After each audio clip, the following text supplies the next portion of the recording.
Здравейте, хора! Днешното видео ще е на тема зъбна хигиена и съм решила да ви представя един продукт, за който четох много в различни форуми, гледах доста клипчета в интернет пространството и реших да се го закупя след определено време. Това е системата на Oral-B, зъбния душ и електрическата четка за зъби. Ето тук може да видите модела, който ще ви оставя в описанието под видеото.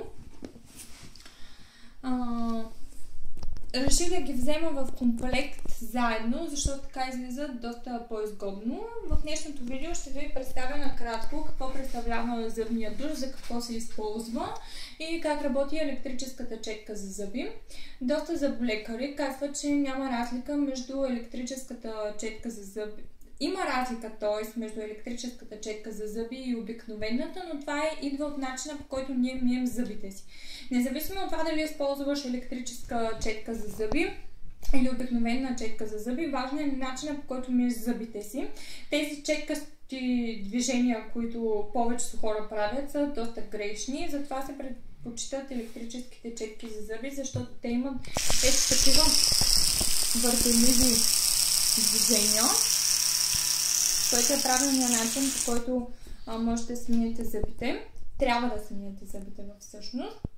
И затова се препоръчва електрическата четка за зъби. Тя идва с 3 накрайника, които се сменят и може да се ползва от повече от един човек съответно. На всеки 6 месеца накрайничетата се сменят, защото влакънцата, които са тук, се развалят.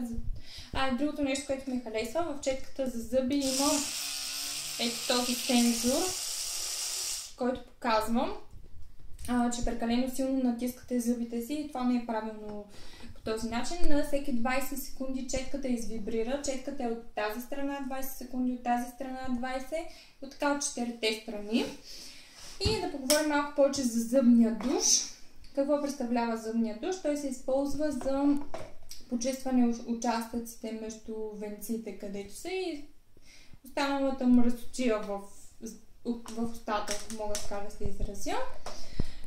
Единственият недостатък на това е, че работи на ток и би трябвало да имате контакт в банята си. Зъбният душ работи, има ето това резервуарче, което е от 600 мл. Ето тук се пуска, има 5 степени на работа, в зависимост от това колко искате да е силна струята. И ето това представлява, така е, пръска навсякъде. Ето тук може да си го регулирате, като надолу е да пръска навсякъде, нагоре да излиза само една струя, с която минавате участъците между зъбите си. Определено, като мнение мога да изкажа, че съм доста доволна от продукта. Наистина използвам го вече, тествам го вече една седмица и чувствам устата си много по-свежа, много по-чиста. Това е нещо, в което си заслужава да инвестирате. Ако имате някакви въпроси, може да ми ги оставите в коментарите. С удоволствие ще отговоря на тях. Ще оставя линк отдолу за продукта, закупен от Техномаркет. Искам да кажа, че не ми е платено да правя реклама на този продукт. Правя го по собствено желание. Благодаря ви, че ме гледахте. Може да се абонирате за канала ми и до нови срещи!